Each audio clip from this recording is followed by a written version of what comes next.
Bonjour à toutes et à tous, je suis ravie de vous retrouver aujourd'hui donc pour ce meet-up, cette table ronde. Je suis Marie-Hélène, chargée de projet RSE chez Extia. Et chez Extia, on a une ambition qui est claire et qu'on partage aussi avec des partenaires, c'est faire de l'IT une source de progrès durable et inclusif.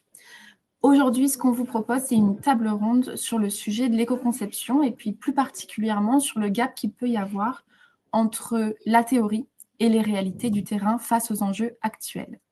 Et qui de mieux placé aujourd'hui que nos invités pour faire une table ronde à ce sujet. Alors, je vous les présente tout de suite. On a avec nous Christophe Clouzot, qui est expert RGESN, Green UX, éco-conception et numérique responsable chez Temesis. Bonjour Christophe. Bonjour. On a également avec nous Martin Dargent, fondateur et CEO d'EasyVirt, en charge de la sobriété numérique depuis plus de 10 ans. Bonjour, Bonjour à Martin. tous. Bonjour Marie-Hélène, bonjour à tous. Donc EasyVirt, on est éditeur de solutions logicielles depuis 2011. On est vraiment spécialisé sur la mesure et l'optimisation côté infrastructure. Parfait. Christophe, tu voulais peut-être dire un petit mot sur Temesis également? Oui, Temesis existe depuis 2000. On est tous en télétravail, c'est 35 consultants aujourd'hui. On fait de l'accessibilité, de l'éco-conception et du RGPD, donc du respect de la donnée personnelle. Et sur ces trois services-là, nous faisons de l'accompagnement et du conseil, nous faisons de la formation et des audits. Voilà. Parfait, merci Christophe. Et puis finalement, on a aussi Bastien Hubert, Bid Manager et pilote de l'offre Ethics, que nous avons fondée il y a plus d'un an maintenant chez Exia sur le sujet du numérique responsable et sur le sujet de l'éco-conception. Bonjour Bastien. Avant de te laisser la main, je voulais surtout vous dire à tous qui regardaient donc cette table ronde de ne pas hésiter à poser vos questions dans l'onglet qui est prévu à cet effet, à mettre des commentaires, à interagir. L'idée, c'est que ce soit vraiment quelque chose d'interactif. Alors, on compte sur vous. Et Bastien, je te laisse la main pour démarrer cette table ronde. Eh bien, merci beaucoup, Marie-Hélène. Bonjour à toutes et tous. Merci encore une fois à Martin et à Christophe aussi d'être présents et de s'être mis en disponibilité pour cette pause déjeuner, pour cette table ronde avec nous sur la thématique donc, de l'éco-conception et de la mesure. Alors, vous le savez sans doute, le numérique aujourd'hui, ça représente à peu près 4,5% de l'empreinte carbone de la France. Ça va plutôt en augmentant, notamment avec les sujets liés autour de l'intelligence artificielle qui pourrait pousser les data centers à avoir une consommation électrique équivalente à celle quelque part d'un pays comme le Japon, je crois, à horizon 2030-2035. Et comme tu l'as rappelé, Marie-Hélène, nous, notre objectif chez Extia, et en particulier à travers notre pôle d'expertise Ethics, c'est d'essayer de travailler pour que le numérique soit durable et inclusif. Et donc, forcément, se pose la question de maîtriser l'impact environnemental du numérique. Maîtriser cet impact, c'est l'enjeu de la démarche qu'on appelle la démarche d'éco-conception, qui s'appuie sur deux grands piliers. On va appeler la démarche plus qualitative, qui va s'appuyer sur des référentiels, des bonnes pratiques, le RGESN que Christophe, tu connais bien. Et également une démarche qui est plus qualitative, qui va être donc axée sur la mesure, les deux forcément s'articulant l'une avec l'autre. Aujourd'hui, c'est de cette démarche-là qu'on va parler. Ça va être de la mesure de l'empreinte environnementale du numérique. Et en particulier, voilà, qu'est-ce qu'on va chercher à mesurer? Pourquoi est-ce qu'on va le mesurer? Quelle gouvernance est-ce qu'on va mettre autour de cette donnée pour réussir à en tirer vraiment des actions qui sont pertinentes et qui vont nous aider concrètement à baisser l'empreinte environnementale globale de notre IT? Donc pour ça, effectivement, Marie-Hélène, tu as introduit nos deux invités, deux experts en la matière. Christophe qui accompagne depuis quelque temps des équipes sur la thématique de l'éco-conception, Martin qui a fondé une solution qui permet de mesurer l'impact de l'infrastructure IT des organisations. Et donc, pour commencer, j'aimerais te poser cette question, et j'aimerais te la poser à toi, Christophe. Quand on fait de l'éco-conception, finalement, pourquoi est-ce qu'on va chercher à mesurer? À quel moment est-ce que ça devient intéressant de vouloir faire de la mesure? Oui. Alors, pourquoi on cherche à mesurer? Moi, j'ai souvent tendance à dire, mesurer, c'est presque déjà trop tard. Si on mesure quelque chose qui est lourd, on va s'en rendre compte, on mesure, ah oui, c'est lourd, il y a énormément d'impact, etc. C'est déjà trop tard. Donc souvent, ce que je dis en formation, c'est que je remets dans la main des concepteurs cette idée d'éco-conception dès l'amont, c'est-à-dire qu'il faut prévoir les choses les plus légères, les plus sobres, les plus frugales, pour ensuite le décliner sur l'interface, sur le code, sur l'hébergement, sur les data centers qui vont envoyer toutes ces données-là à travers tous les équipements finaux, parce qu'en plus, sur les équipements finaux, on ne maîtrise pas. Il peut y avoir des différences de débit, il peut y avoir des différences d'âge de matériel, il peut y avoir des différences peut-être de, de forfait aussi. Donc, on ne maîtrise pas sur toute la chaîne ce qui se passe. Donc, autant le faire le plus éco-conçu dès le départ. Ceci dit, la mesure fait partie pleine, on va dire, de la démarche d'éco-conception. C'est-à-dire qu'il faut effectivement mesurer. Donc, quand on a la chance d'avoir un service numérique qui existe déjà, on va effectivement mesurer son impact à travers différents outils, quels qu'ils soient. Et ensuite, on va pouvoir travailler dessus, mettre en place des actions et vérifier le gap, donc, plutôt dans un cercle vertueux, où finalement, on va pouvoir à un moment donné dire là, c'est bon, on a bien les fonctionnalités qu'on veut, on a bien le nouveau service qu'on veut et le mettre en place. Après, si on part sur une feuille from scratch, dès le départ, on va mettre en place l'éco-conception. Et de toute manière, on ira mesurer si on est satisfait des résultats obtenus. Dans la mesure, nous, on a tendance à parler de performance web environnementale, c'est-à-dire qu'on ne va pas simplement regarder la performance qui est plutôt jugée sur un ressenti. Ça s'affiche très vite sur mon interface, donc ça c'est chouette. Sur mon terminal, j'ai très vite l'information, j'ai très vite ce que je veux, tant mieux. Non, on va plutôt chercher ce qui est mis en place pour faire mieux avec moins, effectivement gagner sur le temps, mais surtout gagner sur l'impact environnemental. Voilà, c'est pour ça qu'on parle de performance web environnementale. Ok, C'est clair. C'est super intéressant. Ça veut dire effectivement que quelque part, quand on commence un projet, on va déjà essayer d'aller sur toutes les bonnes pratiques finalement d'éco-conception pour être sûr de, comme tu le dis, faire les choses bien et d'avoir un service dont l'impact sera minifié dès le départ. Par contre, effectivement, dès qu'on est sur un service qui existe déjà, là, pour le coup, la mesure va te permettre d'identifier peut-être des marges de manœuvre sur lesquelles tu vas essayer de jouer pour diminuer cet impact. Très bien. Du coup, question pour Martin. Quand on met en place une solution, par exemple comme EasyVirt au sein d'une DSI, j'imagine effectivement que l'idée, c'est bien de trouver des marges de manœuvre dans son SI. C'est quoi l'objectif principal quand on va mesurer l'impact de son infrastructure? Il y a plusieurs objectifs pour compléter ce qu'a dit Christophe. Il y a d'abord le premier objectif, c'est de prendre conscience. Conscience et communiquer et dire voilà, on a un impact. Le numérique, c'est pas neutre. Il y a des endroits qui ont plus d'impact que d'autres. Déjà, ça, c'est pas toujours évident de le savoir. Il faut quand même mettre ça en place. Et une fois qu'on a ce premier aperçu, qui peut être fait au départ peut-être par des inventaires, etc., nous, notre philosophie, c'est plutôt de faire de la mesure en continu pour voir et vraiment contextualiser ces impacts. C'est important de les mesurer au fil de l'eau. Quand on parle d'éco-conception, il y a la phase, on va dire, de build. Je vais concevoir, je développe, etc. Mais il y a aussi toute la phase de run, où il y a toutes les infrastructures qui tournent. Et nous, on va plutôt se situer à ce niveau-là.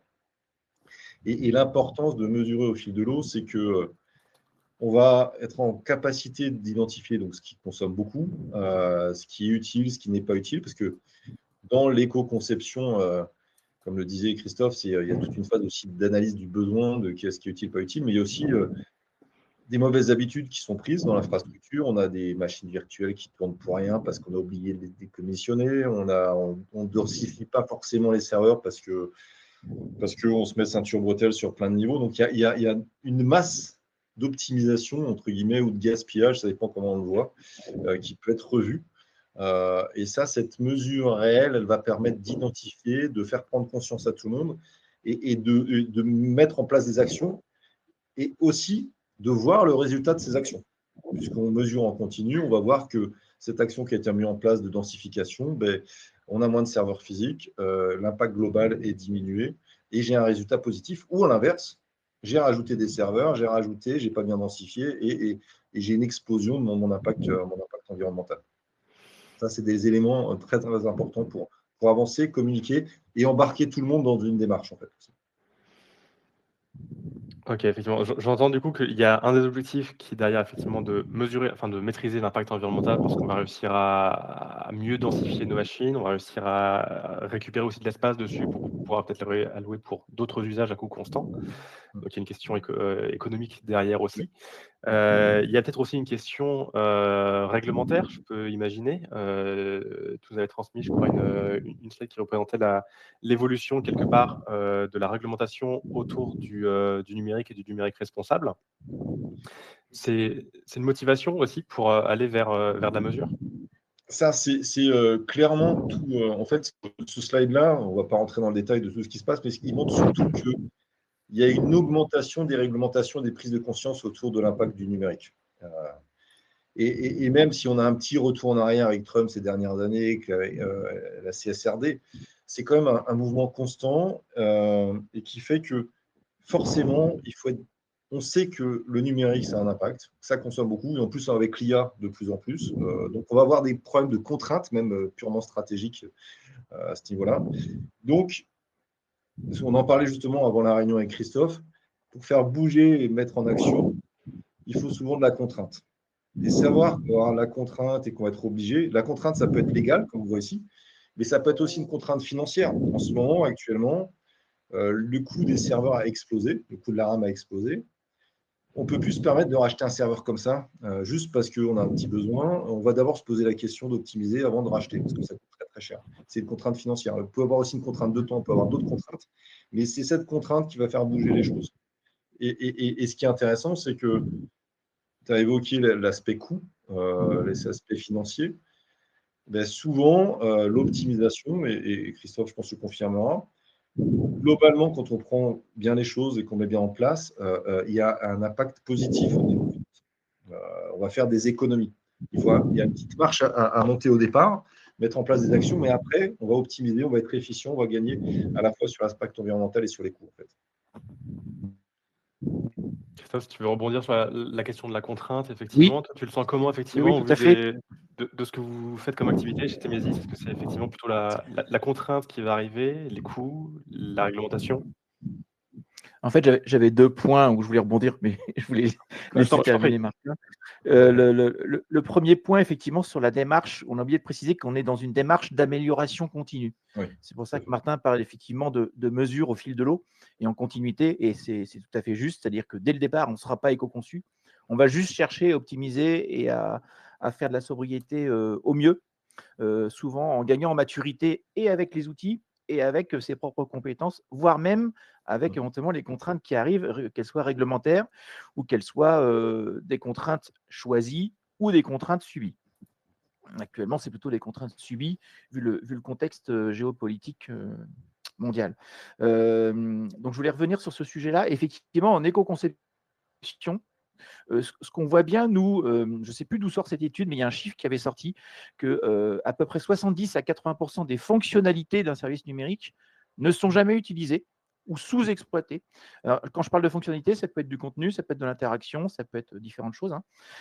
Mais ce qui montre bien qu'on a de toute manière, dès le départ, surchargé la mule, si je puis dire, pour finalement être à côté du besoin utilisateur qui va utiliser que 20 à 30% des fonctionnalités qu'on avait imaginées. D'où l'idée de remettre le sujet le plus en amont possible dans la phase d'éco-conception, donc la phase de conception. Et sur le volet effectivement réglementaire qu'on évoquait tout à l'heure, aujourd'hui, on a effectivement une loi Rennes qui est stipulée aux alentours de 2021, voilà, on le voit, en plein milieu. La loi Rennes aujourd'hui, c'est donc réduction de l'empreinte environnementale du numérique. Cocorico, elle est unique au monde, elle est franco-française pour le coup. C'est une grande première. Malheureusement, pour les professionnels de la sobriété, du numérique responsable, etc., aujourd'hui, elle n'est pas encore décrétée. C'est-à-dire qu'il n'y a pas un décret d'application qui oblige, on va dire, toutes les sociétés ou tous les organismes ou organisations à le mettre en place. Alors, ceci dit, même s'il n'y a pas de décret d'application, ceux qui ils vont justement par conviction sur le volet environnemental, sociétal et économique. Ils y vont aussi pour se dire on va peut-être devancer le réglementaire parce que 2021, la loi se met en place. 2024, le RGESN, donc référentiel général de l'éco-conception des services numériques, est inclus dans la loi. Donc, sur un temps politique, ça va très, très vite. On a l'ARCEP qui est une autorité de régulation et qui prend le sujet dès 2023. Donc, on voit bien que les choses se mettent en place. On a une loi, on a un règlement, on a un référentiel, c'est pas un règlement. Le RGPD est un règlement, le RGESN est un référentiel. On a bien une autorité de régulation qui prend le sujet. Tout ça va très, très vite sur le temps du déploiement politique. Donc, effectivement, soit on y va de manière subie, soit on y va par anticipation. Et alors, J'ai je oublié de me permets. préciser, Ah oui, dans le contexte géopolitique, de toute façon, quand on parle de suivi, on le verra, puisque au-delà de tout ça, le numérique, effectivement, a des demandes de plus en plus fortes sur de la matière première. Hein, c'est là où est son principal impact. Donc, le cuivre, le lithium et autres métaux est nécessaires à sa fabrication et au fait que ça tourne. Il a besoin d'énergie, il a besoin d'énormément d'eau. Et ce n'est pas la seule industrie qui le demande, en fait, pour pouvoir avancer. Il y a forcément le secteur automobile, il y a le secteur vestimentaire, donc de l'habillement, les secteurs industriels autres, tous le réclament. Et donc, forcément, à un moment donné, il y aura de la tension. Et on commence déjà à le sentir sur la Ah oui, partie on le sent très fort.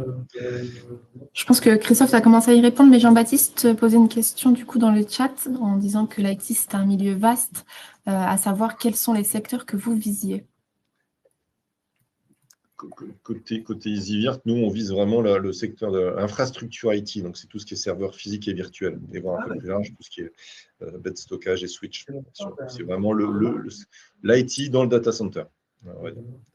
Il y a une marge de manœuvre énorme d'optimisation à ce niveau-là.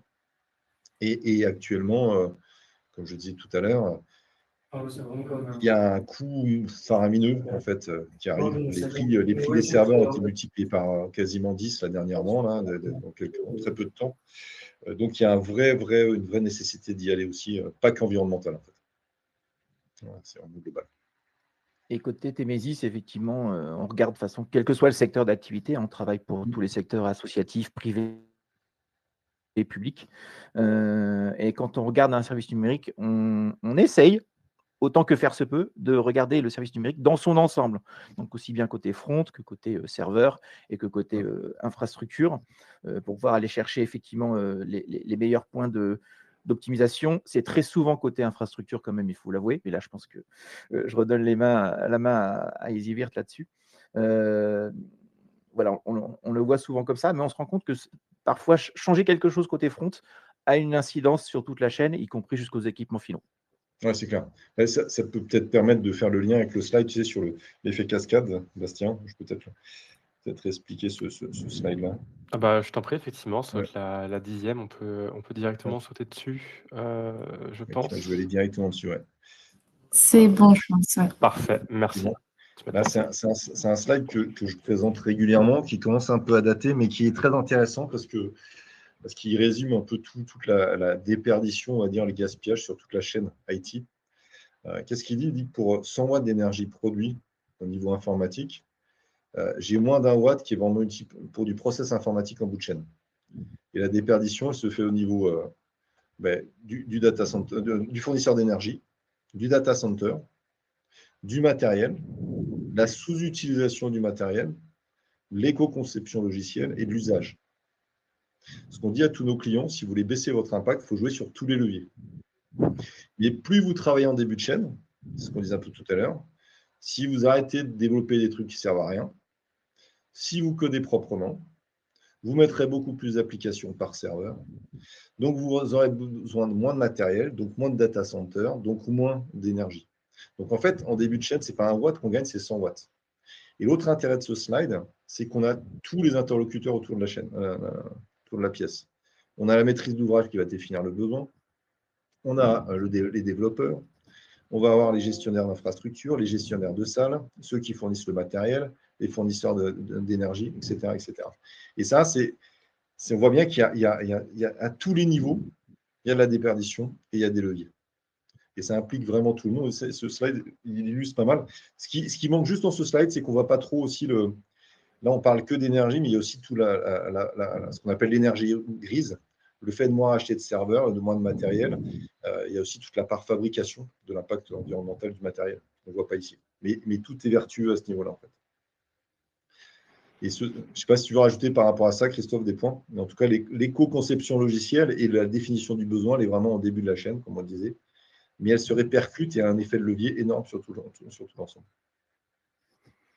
Oui, juste rebondir pour insister qu'effectivement, l'éco-conception, ce n'est pas simplement le travail d'un développeur, de l'architecte, infra ou du designer. C'est bien toutes les parties prenantes, donc tous les métiers qui sont impliqués dans le service numérique, y compris les contributeurs de contenu. Voilà, Je confirme. Et la difficulté, c'est vrai que on a fait des études avec l'ADEME, etc. L'ADEME, souvent, elle fait des analyses sur si on sort de l'IT, elles vont optimiser un réseau de froid, des trucs comme ça. Là, on va avoir des masses d'optimisation globale énormes d'un seul coup. L'IT, c'est des petites consos partout, mais à plein de niveaux. Un peu moins maintenant avec l'IA, on a des grosses consos sur les GPU, etc. C'est plus centralisé, mais si on prend dans une organisation, entre les postes de travail, les vidéoprojecteurs d'un côté, les serveurs, les switches, on a beaucoup de consommation dispersée à plein de niveaux et d'impact à plein de niveaux entre le matériel. Et ce qui fait l'impact, c'est cette masse globale et cette démultiplication, en fait.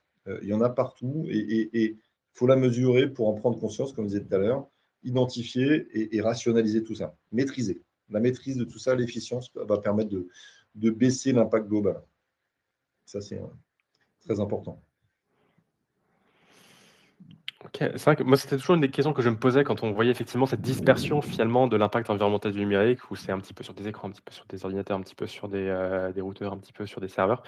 Finalement, on a l'impression qu'on va toujours prendre la chose petit bout par petit bout, et au final, la somme de travail paraît immense finalement pour des gains qui parfois vont être assez faibles. Vous, quand vous faites des démarches d'éco-conception, quand vous optimisez des data centers, quand vous travaillez avec des équipes pour optimiser leurs services, vous réussissez derrière vraiment à quantifier les gains et à avoir des gains qui sont sensibles. Tu veux y aller, Christophe, ou j'y vais je vais prendre la main. Nous côté infrastructure, nous, la société, elle existe depuis 2011. Donc en 2011, on parlait un peu de Green IT, mais ça fait des hauts et des bas. Ça s'est cassé un peu la figure en 2013. Après, c'est revenu il y a 4-5 ans. C'est un peu. Si on avait fait que du Green IT, entre guillemets, que du numérique responsable, on serait mort.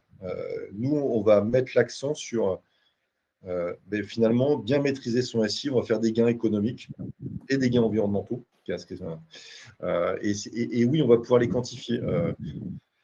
Tout bêtement, sur les machines virtuelles, nous, ce qu'on a vu depuis des années, quand on arrive chez un client, sur 100 machines virtuelles, donc d'autant plus s'ils en ont des milliers, sur 100 machines virtuelles, il y a 80% des machines qui sont surdimensionnées et 10% des machines inutiles. Il faut savoir qu'une machine virtuelle, actuellement, avec le coût des serveurs, le coût des logiciels, etc., c'est autour de, à l'année, c'est 2000, 2500 € par an. Donc, sur 100 machines, si on en supprime 10, on a déjà gagné, pas vraiment gagné parce qu'on garde les capacités, etc., mais on va libérer de la place pour éviter de racheter. On va économiser 25 000 € d'un coup, en fait. Donc, il y a des masses d'euros et ce qui fait que les gens passent à l'acte pour ça. Après, il y en a qui veulent mesurer, qui sont vraiment sur le numérique responsable. Mais ce qui va faire bouger, c'est aussi, ce que je disais, c'est la contrainte financière et la mobilisation et le retour sur investissement. Donc oui, on arrive vraiment à les quantifier, les mesurer, mais ce n'est pas pour ça que tout le monde passe à l'action, même si ça a commencé à beaucoup évoluer ces derniers temps. Parce que si on prend l'infrastructure IT, la priorité d'une infrastructure dans une société, c'est que ça tourne. Il ne faut pas qu'il y ait de risque. Et le directeur infrastructure, il est objectivé sur le fait que ça tourne. Ce n'est pas lui qui paye la facture électrique en direct. L'impact environnemental, si on est dans une société industrielle, c'est que l'informatique, c'est une petite part. Donc, ce n'est pas forcément ça qui va faire bouger les choses, en fait. Donc, il faut vraiment qu'il y ait une volonté aussi de la direction, une volonté d'y aller et leur faciliter aussi le fait de passer à l'action. Nous, nos logiciels, justement, on voit bien qu'un directeur infrastructure, il a plein de choses à faire, c'est compliqué, ça arrive dans tous les sens, et l'objectif, c'est de l'aider à passer à l'acte sans prendre de risque, sans niveau de risque et optimisant. Et ça passe par des indicateurs faciles, de pouvoir communiquer avec la direction, avec les équipes, et de bien identifier des aspects très contextuels par rapport aux différentes entreprises. Et je te passe la main, Christophe, sur l'éco-conception logicielle. Ouais, pas tant logiciel, mais d'un point de vue général, je voulais plutôt revenir sur la démarche telle que nous, on l'ambitionne, on va dire, chez Temesis, pour aborder effectivement le sujet auprès de tous les profils, donc toutes les parties prenantes, toutes les personnes qui sont engagées. dans le service numérique, qu'il soit en refonte ou qu'il soit from scratch. Hein. Mais pour rappeler un indicateur qui est un indicateur web, pour le coup, si on prend toutes les pages web du monde et qu'on regarde le poids que ça fait, qu'on divise par le nombre de pages web, donc ça, c'est un indicateur. Voilà, on essaie d'avoir une moyenne là-dessus. Les pages aujourd'hui dans le monde évoluent entre 2 mégas, 2 mégas et demi et plutôt tendance 3 mégas en termes de ressources engagées sur un écran, hein. C'est-à-dire les images, les données, etc. Enfin bref. Donc on reste sur toutes ces ressources-là. Pourquoi j'insiste là-dessus? Parce que c'est souvent un KPI, ce 2 mégas, 2 mégas et demi, qui est engagé vraiment par les services, enfin en tout cas par les équipes projets, quand ils veulent faire de l'éco-conception entre guillemets sérieuse. C'est-à-dire qu'ils se disent on va à fond sur l'éco-conception et le curseur qu'on veut pousser, c'est ne pas dépasser 2 mégas, 2 mégas et demi. Je parle de ressources. Hein. Donc là, on est plutôt côté front, hein, sur le poste client final pour le coup. Et voilà. Alors, pourquoi ça vient d'une convention? Pourquoi? Je ne sais pas. Mais effectivement, c'est parti de là. Je vous donne l'origine. Donc nous, ce qu'on fait, c'est que quand on arrive effectivement sur un service numérique existant, on va regarder, et puis si on est à 60 mégas, 120 mégas, parfois 200 mégas, ça arrive, on dit, ouh là là, vous êtes effectivement très énergivore, mais fixons-nous un objectif. Là, tout le monde est autour de la table. Donc, le marketing, la finance, la communication, les designers, les développeurs, l'hébergeur aussi, l'infra, etc. Donc, fixons-nous un objectif commun. Essayons de diviser par 2. Que vous soyez à 60, à 120 ou peu importe. Essayons déjà de diviser par 2. Et ça, généralement, c'est un discours qui s'entend bien parce qu'après, chacun, dans son métier, avec ses propres compétences et ses valeurs, fera toujours au mieux pour atteindre effectivement cet objectif commun qui est partagé, plutôt que de dire bah non, on retire ça parce que ça va gêner le designer, ou on retire ça. En fait, en donnant cette carotte, entre guillemets, commune, ça devient un objectif commun, mais juste interne. Et après qu'au final, donc là, c'est les outils de mesure qui nous aident à aller voir effectivement vérifier ça. Si en objectif final, on est au-dessus, bah, tant pis. Si on est en dessous, bah, tant mieux. Mais ça reste un objectif interne et c'est un discours qui a tendance à bien passer. Ok. Je vois qu'il y a une question justement pour moi là, sur l'aspect que on me demande si l'explication sur l'infrastructure virtualisée, c'est en data center et non en data center cloud public, AWS, Google, Azure ou GCP, etc. Nous, on mesure les deux, en fait. On va mesurer du on-prem, c'est-à-dire en interne, tout ce qui est serveur. Et c'est vrai que c'est plus facile d'optimiser, etc. Et par contre, sur le cloud public, là, on va être en capacité de mesurer à la fois les impacts économiques, FinOps et GreenOps, l'impact carbone. Et là, on va se baser sur le cloud carbon footprint pour pouvoir les comparer entre eux, les 3 cloud providers.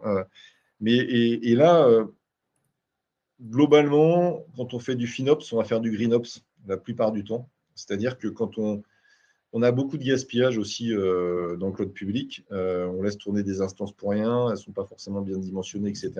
Là, quand on rationalise, on va améliorer son impact carbone aussi. Mais souvent, les gens sont plus rapidement conscients parce que comme la facture, on la voit augmenter très vite, il y a une prise de conscience qui est un peu plus directe.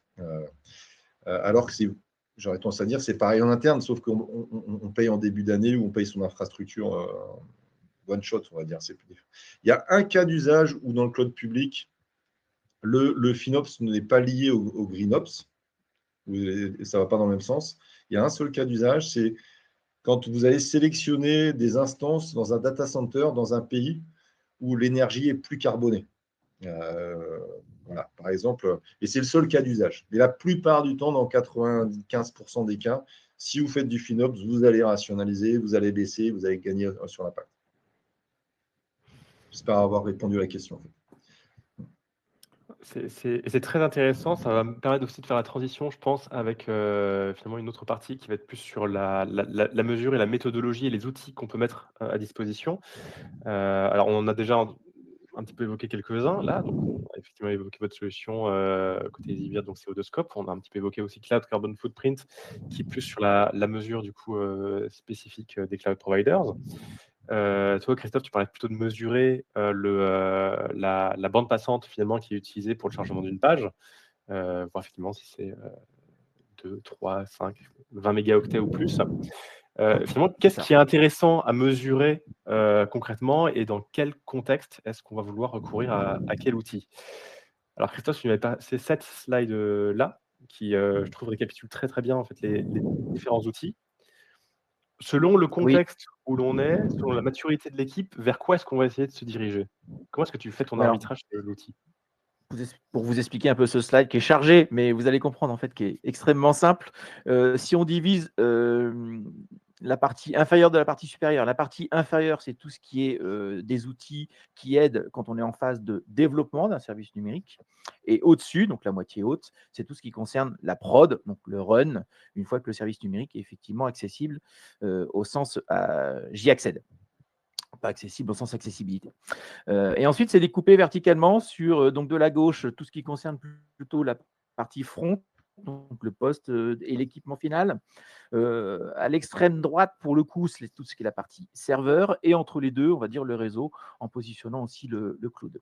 Et là, l'idée de positionner les outils et de montrer là où ils sont, entre guillemets, plus forts. Là où ils se sont positionnés aussi en termes de stratégie, et les flèches les orientent vers des envies d'évolution pour aller mesurer effectivement d'autres indicateurs qui viennent compléter. Donc là, je ne vais pas les passer tous en revue, mais Martin parlait tout à l'heure du Cloud Carbon Footprint. On voit bien qu'on est sur la partie cloud, et ça vient challenger les données qui sont fournies par Azure, AWS ou Google. On peut aller challenger aussi ces idées-là, enfin ces indicateurs avec le scaphandre, donc qui est plutôt sur la partie droite, le scaphandre orange, puisque lui-même vient challenger à la fois sa partie serveur et la partie cloud, ces données-là. Donc certains outils sont payants, certains outils sont d'ordre plus open source et entre guillemets gratuit, mais rien n'est gratuit, puisqu'il faut quand même le déployer, le mettre en place, bien le calibrer. Martin pourra vous en parler un petit peu plus.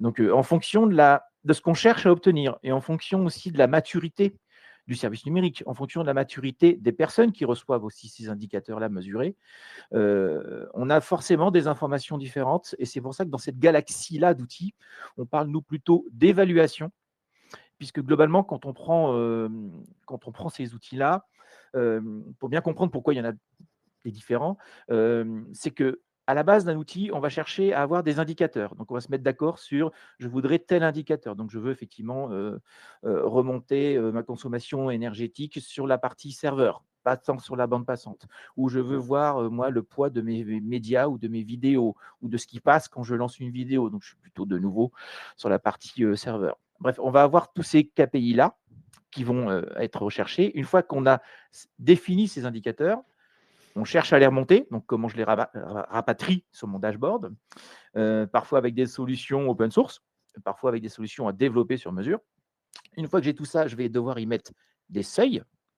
OK, j'ai bien une information qui revient là, mais quel seuil je mets? À partir de quand j'estime que là, je suis plutôt énergivore et que là, je suis plutôt sobre? Une fois que j'ai mis tout ça, je vais devoir y mettre un algorithme de scoring, parfois par thématique. Et à la fin, un scoring général à toutes ces données-là qui reviennent, sachant que les KPI peuvent varier de 3.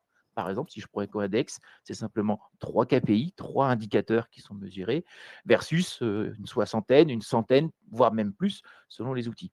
Donc, ça montre bien pourquoi il y a une galaxie complètement différente, pourquoi aussi on peut avoir des données différentes. Donc, nous, on travaille avec ces outils-là, on ne les maîtrise pas tous, bien entendu, hein, on travaille avec des experts sur ce sujet. Mais c'est bien pour vous montrer qu'il y a une galaxie complète et qu'il faut initier, on va dire, au bon moment et en fonction de ce qu'on veut. Et le dernier conseil qu'on peut donner, en tout cas qu'on donne nous chez Temesis, c'est ces outils-là restent de l'évaluation avec des périmètres différents, des interprétations différentes, qui sont en plus toutes pertinentes. Hein. Quand on vient gratter, c'est intelligent. C'est pas juste pour dire oui, il dit ça, lui c'est faux. Non, pas du tout. Tout ça est très, très pertinent. En revanche, ne changez pas d'outil quand vous faites effectivement de la mesure au fil de l'eau. Sinon, vous allez changer le périmètre. Vous pouvez avoir des outils, les compléter même avec d'autres, mais garder les mêmes pour voir cette évolution et le gap. Voilà. Si je peux compléter par rapport à ce que tu viens de dire, Christophe, il y a des différentes typologies d'outils en fait, qui sont plus génériques, qui vont couvrir l'ensemble du spectre Green IT, en fait, numérique responsable. On va prendre un Aguaro, un Soft, etc. Ils vont essayer de prendre l'ensemble, l'intégralité de tout ça. Des outils qui vont se baser souvent sur des inventaires, la plupart du temps, où je fais un état des lieux mon parc PC, de mon parc un serveur, etc. Et d'autres outils, et là, nous, on est dans cette catégorie-là où nous, on va être sur de la mesure réelle. Nous, sur les serveurs, on va mesurer leur consommation réelle au fil de l'eau, leurs usages, conso électrique, mais aussi en CPU, RAM, etc. Tous les indicateurs qui vont permettre d'optimiser. Ça va être pareil sur scaphandre ou des choses comme ça. Et là, on est vraiment sur de la mesure réelle en continu qui va permettre de piloter et d'identifier d'autres choses. Souvent, nous, on va se plugger avec des outils complémentaires. On va travailler avec du Aguaro, on va travailler avec d'autres outils qui, eux, sont plutôt, on va dire, le chapeau global. Et nous, on va être très spécialisés pour les gens de l'infrastructure. Beaucoup plus dédiés. Des outils plus dédiés par partie, en fait. Mais c'est vrai qu'il y a toute une galaxie et on espère que ça va encore se développer. C'est important. Et c'est important d'apporter d'aider, en fait, les équipes pour avancer, en fait. Et pour aider justement les personnes qui… Je t'en prie. Vas-y, Bastien. La question que j'avais posée, c'était pour être très opérationnel finalement et aider un petit peu les personnes qui regardent cette table ronde avec nous pour choisir un petit peu quel outil ils pourraient utiliser. Qu'est-ce qu'on dit finalement? Si je suis DSI, je vais peut-être plutôt essayer de regarder du côté de Aguaro pour avoir effectivement un inventaire complet. Si je suis responsable infra, je vais peut-être plus regarder effectivement du côté de d'EasyVir, de Cloud Carbon Footprint ou d'autres choses. Si je suis côté, mettons, product owner, peut-être qu'un Eco-Index va être un peu plus facile à manipuler pour moi. Si je suis dev backend, c'est quoi? C'est vers du Power API, du Joulard, du Scaphandre que je vais me diriger? C'est un peu ça. Partant de la gauche vers la droite, forcément, à la gauche, on va dire qu'on est un petit peu moins technique. Et plus on va vers la droite, plus c'est technique. Et plus on s'intéresse forcément à des profils. Après, c'est technique, mais sans… et Vas-y. Non, vas-y. Effectivement, c'est plus des équipes ce que je disais, c'est technique, mais ce n'est pas forcément que pour les techniques, ce que je voulais dire. Nous, l'outil, ce qui est très, très important, c'est que c'est facile à installer, facile à utiliser. Et l'outil, les solutions, elles sont utilisées par les responsables infra, par les administrateurs système qui vont faire les optimisations, les rationalisations, mais aussi par les DSI et qui sont contents d'avoir cette visibilité, comprendre tout. Et un DSI, ce n'est pas le plus technique du monde. Il veut comprendre les grandes masses, etc. Et c'est souvent ce qu'on disait, on n'en a pas encore parlé là, mais on en a parlé un petit peu au début. On va valoriser les actions en impact environnemental, mais aussi en euros et aussi en efficience, tous ces indicateurs qui va pouvoir vendre aussi à sa direction et qui va pouvoir valoriser aussi. C'est pour ça que ce n'est pas que technique. Il y a aussi une différence de secteur. Typiquement, dans le secteur bancaire, ils ont leurs propres outils développés en interne et ça ne sort pas, on va dire, de leur serveur. Ça peut se comprendre, même si parfois ils viennent compléter avec des outils qui existent. Et puis, il y a des différences selon les profils. Typiquement, la partie RSE, la partie com, marketing, aime bien avoir l'outil côté front sur lequel on appuie et puis le bouton donne magiquement, on va dire, toutes les données. Ouais. Donc, juste préciser qu'aujourd'hui, l'outil magique qui fait effectivement tout n'existe pas. Et c'est pour ça qu'il y a une galaxie d'outils spécifiques et qui s'orientent en termes d'évolution. Mais aujourd'hui, ça reste encore, entre guillemets, impossible. C'est pour ça que ça reste de l'évaluation avec des tendances de métriques. Mais côté front, on pourrait avoir effectivement beaucoup d'informations données même par le navigateur Internet. Côté application mobile, il faut aller chercher d'autres solutions, type GreenSpector par exemple. Côté serveur, aujourd'hui, on n'a pas d'hébergeur, de data center qui donne à l'instant T pour la partie RSE, etc. Toute la consommation directe en ouvrant des ports 80, 81, etc. Attire l'arigot si on est en hébergement mutualisé, etc. Enfin bref. Et surtout la partie intermédiaire, donc le réseau qui amène l'information. On n'a pas non plus des traceurs sur toute la chaîne, les satellites, les câbles sous-marins, etc. Bien que on essaye de le faire, mais effectivement, ça n'existe pas. Donc, pour avoir la mesure vraiment très précise en continu sur l'ensemble de la chaîne, ou alors au moment où on le demande, en appuyant sur le bouton, ça n'existe pas. C'est pour ça qu'on reste dans l'évaluation et que la seule recommandation que nous, on peut donner, c'est ne changez pas d'outil, prenez le meilleur au moment donné, en fonction de votre besoin, et ensuite, n'en changez pas pour pouvoir voir l'évolution et le gap. Piloter, etc. et rentrer. Vous pouvez aussi y aller par étapes. Vous commencez par un outil un peu macro et descendez plus précisément avec des outils plus précis sur cette partie après. Nous, les deux cas de figure, chez des clients, on est arrivé, ils avaient déjà vu un peu de vision macro et puis on est arrivé pour rajouter des indicateurs plus précis sur la partie infrastructure. Et l'inverse a été vrai aussi. On était rentré par la porte infrastructure. Et une fois qu'ils avaient commencé là, ils ont globalisé plus large. Donc, c'est bien de commencer par un bout et d'avoir une vision, mais ce qui est déjà bien, c'est d'avancer. Ouais. C'est clair. Et je suis d'accord avec toi, Christophe. Il faut garder ces mêmes référentiels pour pouvoir piloter et communiquer et voir les évolutions. Justement, là, tu parles un petit peu de pilotage. Une fois qu'on a choisi son outil, ses KPI qui sont à mesurer, comment est-ce qu'on fait pour le suivre? Est-ce qu'il faut rendre ça récurrent, les suivre chaque mois, chaque trimestre, faire des comités dédiés? Comment est-ce qu'on inclut ça finalement dans la vie d'un projet, le suivi de ces indicateurs?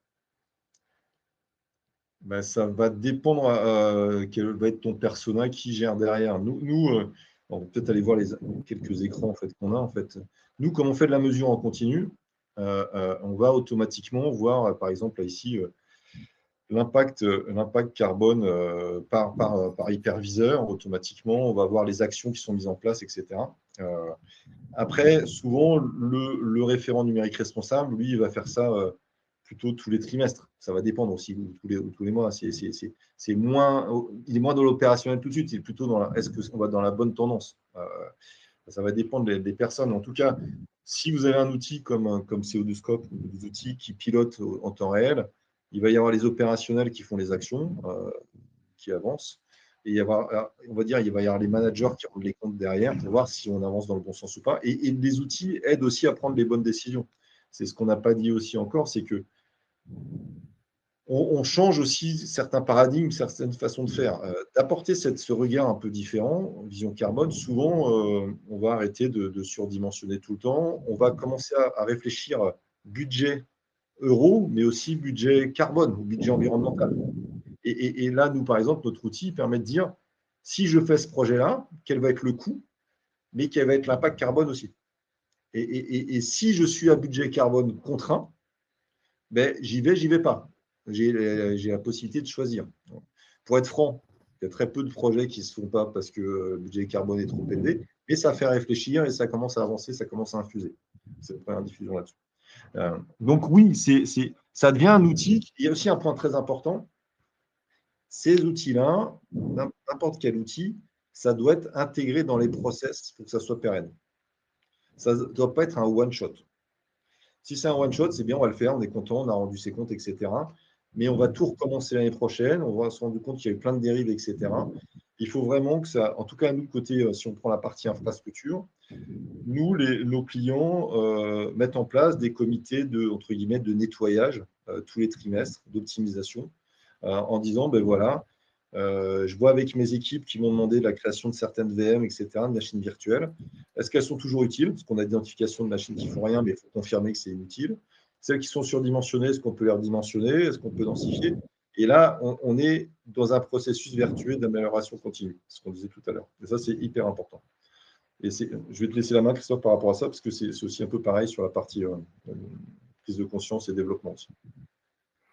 Oui, bah, en fait, ça dépend, je rebondis, je plus sois sur ce que tu dis, hein. Ça dépend clairement du profil. C'est qui a besoin de l'information.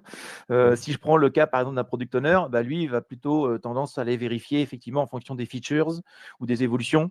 Donc, il ne va pas y aller effectivement à chaque seconde. Il le fera chaque semaine, chaque trimestre, chaque mois, j'en sais rien, chaque nouvelle features ajoutée. Donc, évidemment.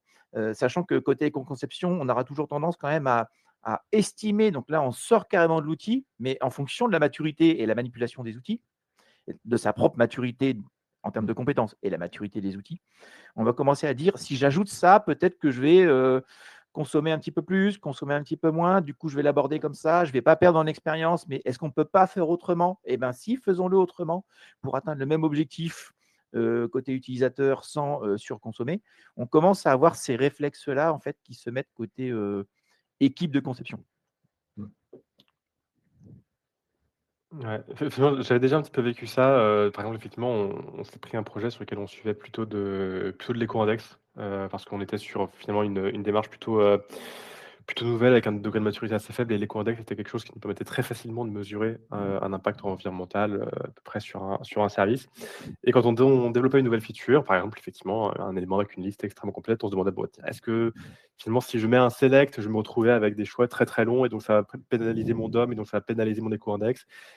Est-ce qu'il ne vaudrait pas mieux plutôt que je fasse un petit autocomplétion qui aura peut-être un peu plus de requêtes réseau, mais qui sera un peu moins complexe à afficher? C'était le genre de réflexion qu'on avait dû mener. Tout à fait. Ça, tout à déjà, fait. ça permet de se J'ai poser des deux questions. anecdotes. Ouais. Oui. Vas-y, Christophe. J'ai excuse-moi. j'ai Vas-y. 2 anecdotes, même si c'est enregistré, je vais le dire. J'ai 2 anecdotes effectivement sur le côté Ecoindex. On avait vu une fois un de nos clients qui donc, à la fin de l'optimisation d'un service numérique, était allé regarder le score sur Ecoindex, puis sur d'autres type website carbone, etc. Enfin bref, et donc il avait pris le plus bas score CO2 que l'outil lui donnait pour dire bon bah finalement, voilà, on en est là. Ce qui est logique, effectivement. Mais vu que les outils sont différents, bah, il a choisi le moins offrant, on va dire, en termes d'impact CO2, ce qui est logique. Donc, il faut faire attention parfois à cette démarche-là. L'autre démarche, c'est qu'une fois, on avait accompagné effectivement un client sur toute la démarche d'éco-conception. Et au final, quand il a passé à la moulinette Ecoindex, il a dit, c'est pas possible, vous m'avez accompagné pendant de longs mois et regardez, mon concurrent a la lettre B, alors que moi, j'ai la lettre D. Je parle d'Ecoindex pour le coup.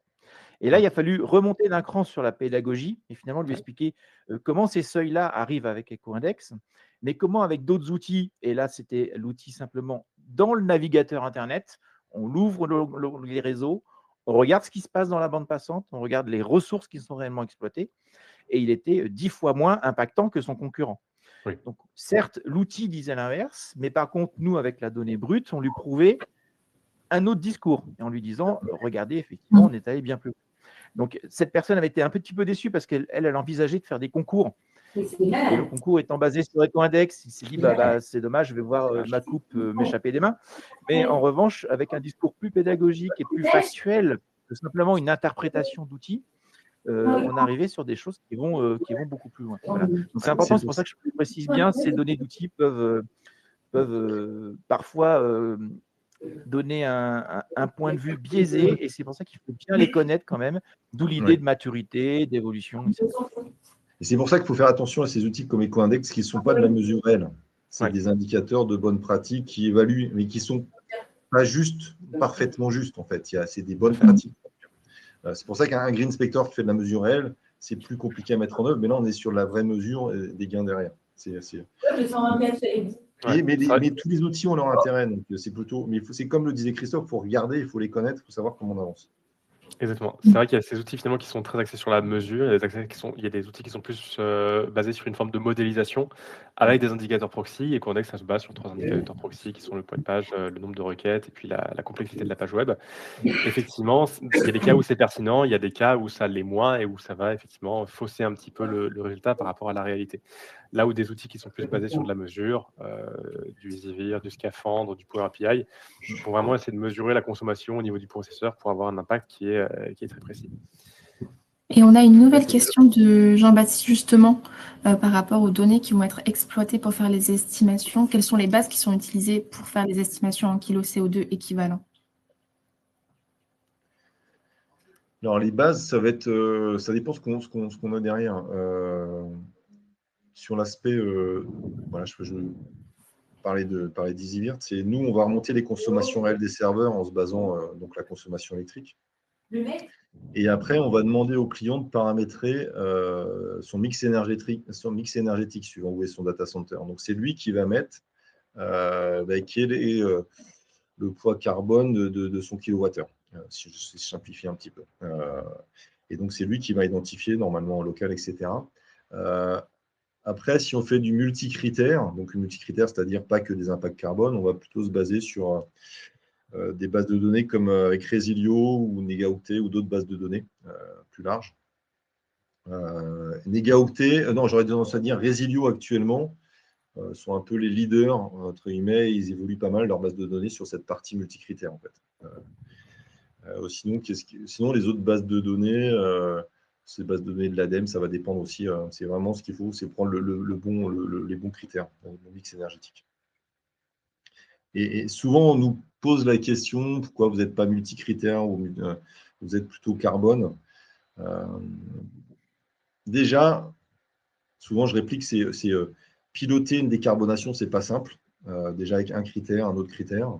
Et souvent, quand on décarbone, on va réduire sur les autres impacts. C'est souvent parce qu'en tout cas, dans notre cas, on va avoir moins de matériel, etc. Avoir plein de critères dans tous les sens, cette multicritère, souvent, ça complexifie le discours et le passage à l'acte aussi. C'est ça. C'est bien en termes on va dire, de reporting, parce que c'est demandé, mais ce n'est pas toujours utile en termes de passage à l'action. Je ne sais pas si tu veux compléter Oui, sur ce les que bases de précise données. Martin, Ouais. si, mais effectivement, ce que tu précises, c'est que côté EasyVert, vous faites aussi la mesure instantanée, là Ouais. où des bases de données type Resilio, NegaOctet, la base Impact de l'ADEME et celle de Boavista aussi, vont chercher des données parfois constructeurs et parfois contestés, donc rechallenger derrière, mais qui tiennent compte de la fabrication aussi du matériel, parce qu'on est plutôt sur l'impact matériel, donc le nombre de clouds, le nombre de serveurs, le nombre de terminaux, le nombre d'écrans, etc., qu'on vient rentrer dans cette base-là pour ensuite calculer l'impact global. Donc, en fonction des données, effectivement, on a forcément des données, enfin des résultats différents, parce qu'encore une fois, le scope n'est pas le même.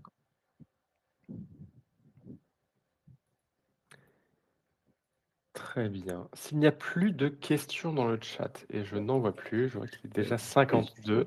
Ah, il y a un petit... ça s'entend, merci, c'est bon. Ce n'est pas une autre question. N'hésitez pas éventuellement dans le chat à mettre s'il y a d'autres outils qu'on n'a pas évoqués, d'autres choses à le noter ou à poser des questions. Pour récapituler ce qu'on a pu se dire dans cette table ronde, si je comprends bien, finalement, il y a plusieurs raisons qui peuvent nous pousser à déjà faire de la mesure, plusieurs contraintes, finalement.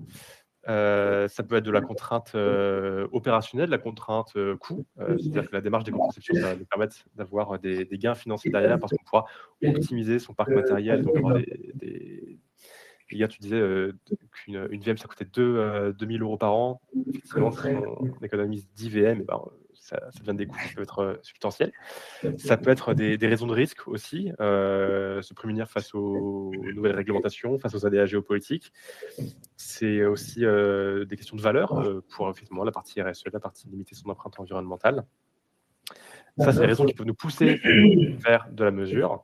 Maintenant, quand on va faire de la mesure, on va prendre finalement l'un des outils qui a été présenté précédemment en fonction de son équipe, en fonction de son niveau de maturité, de type de KPI qu'on a envie de mesurer.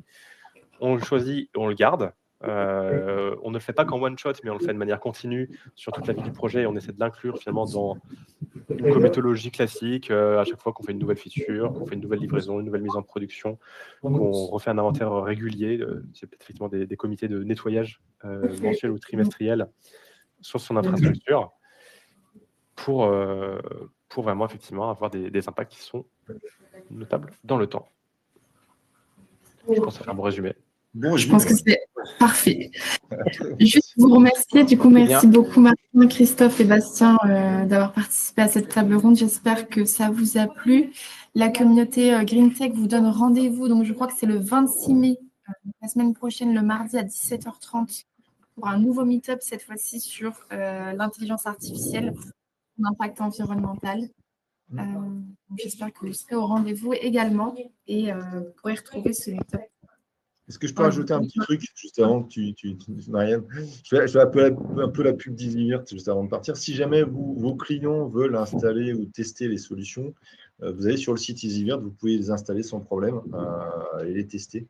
Et ce qui permet de justement montrer les gains possibles, etc., qu'il y a derrière. Donc, et justement, actuellement, avec le fait que certains projets ne se font pas parce qu'ils ne peuvent plus racheter de serveurs, c'est peut-être l'occasion de leur proposer une alternative et d'arrêter la fuite en avant en fait, par rapport à tout ça.